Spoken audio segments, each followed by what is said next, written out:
Philippe Etchebest, Hélène Darroze et Stéphanie Lequelec se sont exprimés en faveur de la potentielle étoile Michelin décernée au futur gagnant de Top Chef. La nouveauté de la 16e saison de Top Chef, qui débarque sur M6 ce mercredi 26 mars, fait couler beaucoup d'encre. Dès le lendemain de la diffusion de la finale, le grand gagnant ouvrira un restaurant qui pourrait être décoré d'une étoile Michelin. Guide Michelin, Philippe Etchebest et Michel Saran en désaccord. Cette distinction pourrait-elle dévaloriser le fameux guide gastronomique? Absolument pas, estiment les célèbres chefs de brigade de l'émission, qui ne manquent pas d'arguments pour soutenir et défendre ce choix auprès des lecteurs du Parisien.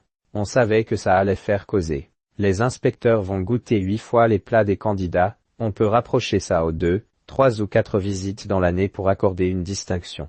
Globalement, et là, ça a du sens, beaucoup d'anciens de Top Chef ont gagné leur étoile, a déclaré Philippe Etchebest, qui ne partage pas l'avis de son ancien collègue de l'émission Michel Saran, qui s'est récemment opposé à ce partenariat. Top Chef, Hélène Darroze et Stéphanie Lequelec défendent les candidates de son côté. Hélène Darroze ajoute « Combien de fois on a entendu des chefs 2 ou 3 étoiles dire d'un plat « ça, j'aurais aimé y penser » ou « je pourrais le mettre à la carte ». Je pense qu'il y a des chefs avec une étoile qui n'ont pas le niveau des 2 finalistes de cette saison. Enfin, Stéphanie Lequelec est du même avis que sa consoeur et explique « Cette nouveauté peut générer de la frustration, on le comprend, mais elle se justifie.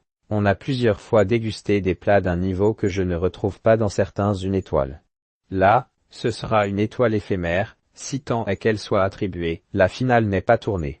Au gagnant de confirmer ensuite, une belle réponse au coup de gueule de Laurent Mariotte qui, lui non plus, n'est pas d'accord avec cette collaboration entre Top Chef et le guide Michelin.